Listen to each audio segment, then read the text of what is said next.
আজি মই তোমালোকৰ বাবে নতুন পাঠ এটি লৈ আহিছোঁ। পাঠটি আৰম্ভ কৰাৰ পূৰ্বে তোমালোকৰ লগত এটা কথা আলোচনা কৰিম, শুনিবা। যে আমি জীয়াই থাকিবৰ বাবে বা মানুহে জীয়াই থাকিবৰ বাবে বিভিন্ন ধৰণৰ সামগ্ৰী বা বস্তুৰ প্ৰয়োজন হয়। এতিয়া কি হয়, আমাক খেতি কৰিবৰ কাৰণে কি লাগে? মাটি লাগে, নহয়নে? মানুহে খেতি কৰিবৰ কাৰণে মাটি নহ'লে নহয়, মাটি লাগে। তাৰ উপৰি কি হয়, জুই জ্বলাবৰ বাবে কয়লা লাগে, খৰি লাগে, নহয়নে? আকৌ কি হয়, পিয়াহ লাগিলে আমি পিয়াহ পলোৱাবৰ বাবে আমাক পানী লাগে। আকৌ কি লাগে, আমাক উশাহ নিশাহ ল'বৰ কাৰণে বায়ু লাগে। এনেকৈ আমি এই যিবিলাক বস্তু বা সামগ্ৰীৰ কথা ক'লোঁ, সেইবিলাক আমি ক'ৰ পৰা পাওঁ বাৰু? এইবোৰ আমি ক'ৰ পৰা পাওঁ? প্ৰকৃতিৰ পৰাই পাওঁ। এতিয়া এই প্ৰকৃতিৰ পৰা পোৱা যিবিলাক বস্তু বা সামগ্ৰী, সেইবিলাকক আমি আমাৰ ব্যৱহাৰৰ যেতিয়া উপযোগী কৰি ল'ব পাৰোঁ, তেতিয়াই সেইবিলাক কি হয়? সম্পদ হয়। আৰু সেই সম্পদবিলাককে কি বুলি কোৱা হয়? প্ৰাকৃতিক সম্পদ বুলি কোৱা হয়।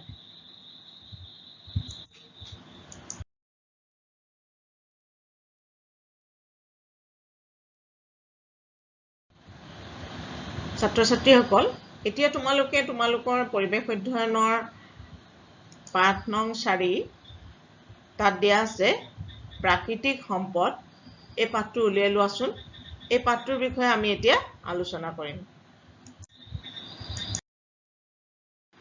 ছাত্ৰ ছাত্ৰীসকল, মই তোমালোকক কৈছিলোঁৱে যে কি আমি যিবোৰ প্ৰকৃতিৰ পৰা আহৰণ কৰা বস্তু বা সামগ্ৰী, যেনে ঘৰ সাজিবলৈ কাঠ, জুই জ্বলাবলৈ খৰি, কয়লা, খেতি কৰিবলৈ মাটি, পানী, বায়ু, এইবিলাক আমি কথা যিখিনি ক'লোঁ বা যিখিনি সামগ্ৰীৰ কথা ক'লোঁ বা বস্তুৰ কথা ক'লোঁ, এইবিলাক আমি ক'ৰ পৰা পাওঁ বুলি কৈছিলোঁ? প্ৰকৃতিৰ পৰা পাওঁ।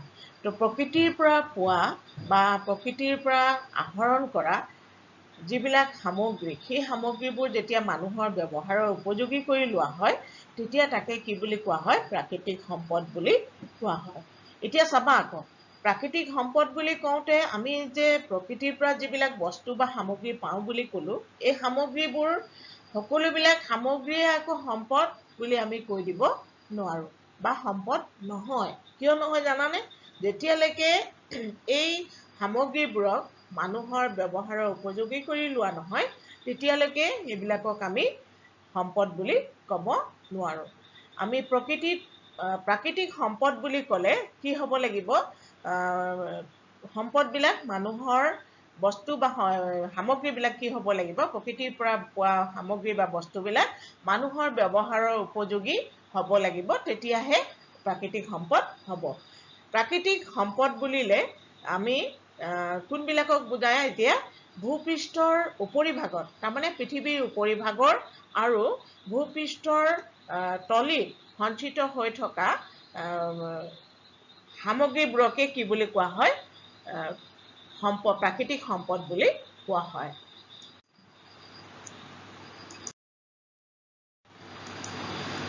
মই ক'লোঁ এতিয়া যে কি প্ৰাকৃতিক সম্পদ বুলি যে ক'লোঁ, প্ৰাকৃতিক সম্পদবিলাক আমি আমাৰ যেতিয়া আমি কি হয়, যিবোৰ প্ৰকৃতিৰ পৰা আহৰণ কৰা বস্তুবিলাক আমি ব্যৱহাৰৰ উপযোগী কৰি লওঁ, ব্যৱহাৰৰ উপযোগী কৰি ল'লে সেইবিলাক আমাৰ কি হয়? প্ৰাকৃতিক সম্পদ হয়।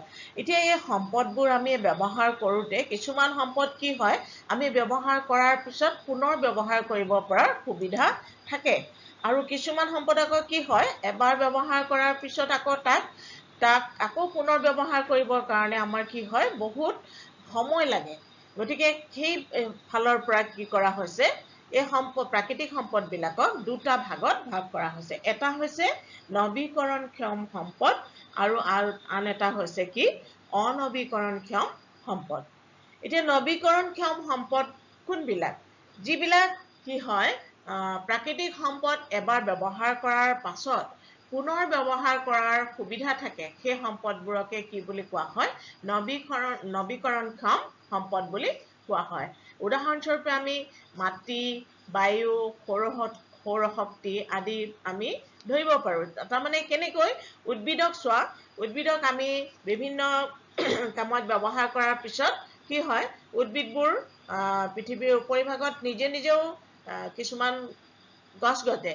আৰু কিছুমান কি হয় মানুহে সময়ে সময়ে কি কৰে ৰোপণ কৰে নহয়নে ৰোপণ কৰি থকাৰ কাৰণে উদ্ভিদ পুনৰ ব্যৱহাৰৰ কাৰণে আমাৰ কি হয় সুবিধা থাকে আকৌ তেনেকৈ বায়ু আমি কামত ব্যৱহাৰ কৰাৰ পিছত কি হয় আকৌ আমি বায়ু পাওঁ নহয়নে ব্যৱহাৰ কৰিবলৈ আমি সুবিধা পাওঁ ঠিক তেনেকৈ সৌৰ শক্তি আহৰণ কৰি থাকিব পাৰো বাৰে বাৰে আহৰণ কৰি থাকিব পাৰো গতিকে তেনেকুৱা সুবিধা থাকে ঠিক তেনেকৈ মাটিও কি হয় আমি এবাৰ খেতি কৰিলো তাৰ পিছত আকৌ পুনৰ বা সেই মাটিত আমি আকৌ খেতি কৰিব পাৰো গতিকে তাত কি হয় আমি এবাৰ ব্যৱহাৰ কৰাৰ পাছত পুনৰ ব্যৱহাৰ কৰাৰ সুবিধা থাকে গতিকে সেই সম্পদবিলাকক কি বুলি কোৱা হয় নৱীকৰণক্ষম সম্পদ বুলি কোৱা হয় আৰু এটা ভাগ কলো কি অনৱীকৰণক্ষম সম্পদ যিবিলাক সম্পদ কি হয় আমি ব্যৱহাৰ কৰাৰ পিছত এবাৰ ব্যৱহাৰ কৰাৰ পিছত বা প্ৰকৃতিৰ পৰা আহৰণ কৰাৰ পিছত কি হয় তাত সেই ঠাইডোখৰ পূৰ কৰিবৰ কাৰণে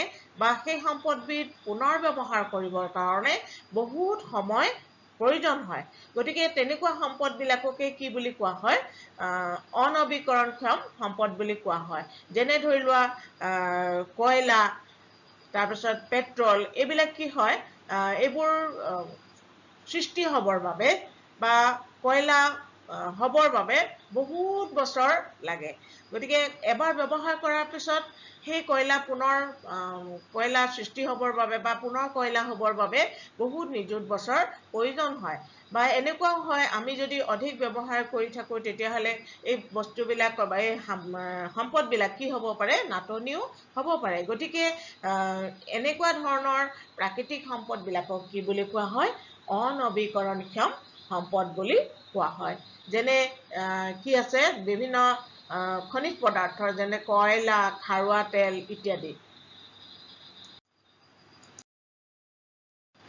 আমাৰ অসম ৰাজ্যত কি হৈছে আমাৰ ৰাজ্যখনৰ প্ৰাকৃতিক সম্পদসমূহক প্ৰধানকৈ 4টা ভাগত ভাগ কৰা হৈছে এই 4টা ভাগ হৈছে বনজ সম্পদ তাৰপাছত আহিলে জলজ সম্পদ তাৰপাছত খনিজ সম্পদ তাৰপাছত আহিলে কৃষিজাত সম্পদ তোমালোকে স্লাইডখন মন কৰিবা প্ৰথমতে কি পালো আমি বনজ সম্পদ জলজ সম্পদ খনিজ সম্পদ তাৰপাছতে কৃষিজাত সম্পদ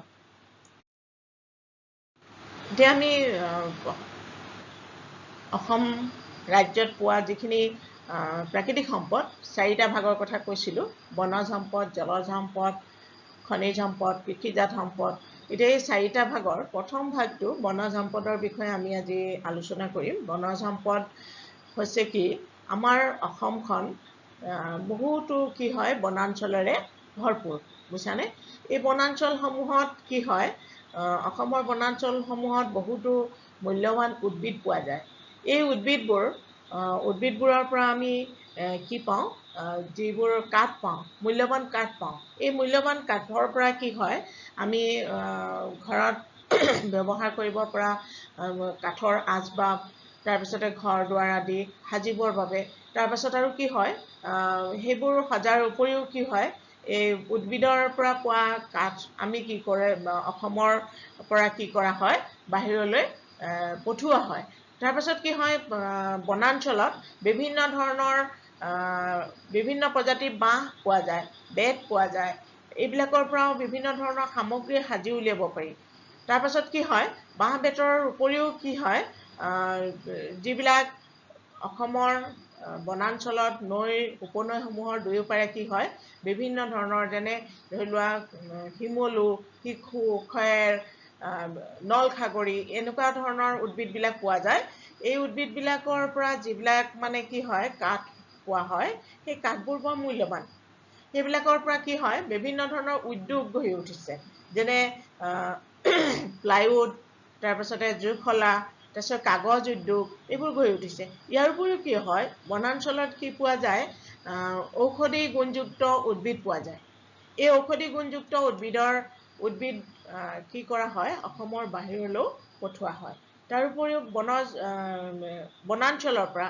খৰি ফল মূল আদি বিভিন্ন কি হয় মানুহে বস্তু কি কৰে সংগ্ৰহ কৰে আৰু তাৰ পৰা জীৱিকা নিৰ্বাহ কৰি থাকিবলৈ সুবিধা পায় আৰু কি হয় অসমৰ বনাঞ্চলসমূহত কি হয় বিভিন্ন ধৰণৰ পক্ষী বা চৰাই থাকে, গম পাইছানে? যিবোৰ বিভিন্ন প্ৰজাতিৰ চৰাই আছে, এই চৰাইবোৰ চাবৰ বাবেও কি হয়, বাহিৰৰ পৰা পৰ্যটক অসমলৈ আহে। অসমৰ বনাঞ্চলত বিভিন্ন ধৰণৰ প্ৰাণী আছে, বনৰীয়া প্ৰাণী আছে, যিবিলাক কি হয় চাবৰ বাবে বাহিৰৰ পৰা পৰ্যটকসকল আহে। আৰু অসমৰ বনাঞ্চলত পোৱা এশিঙীয়া গড়, তোমালোকে নাম শুনিছা, কাজিৰঙা ৰাষ্ট্ৰীয় উদ্যান, কাজিৰঙা ৰাষ্ট্ৰীয় উদ্যানত পোৱা এশিঙীয়া গড় পৃথিৱী বিখ্যাত। এই গড় চাবৰ বাবে বিদেশৰ পৰা বহুতো পৰ্যটক কি হয়, অসমলৈ আগমন ঘটে।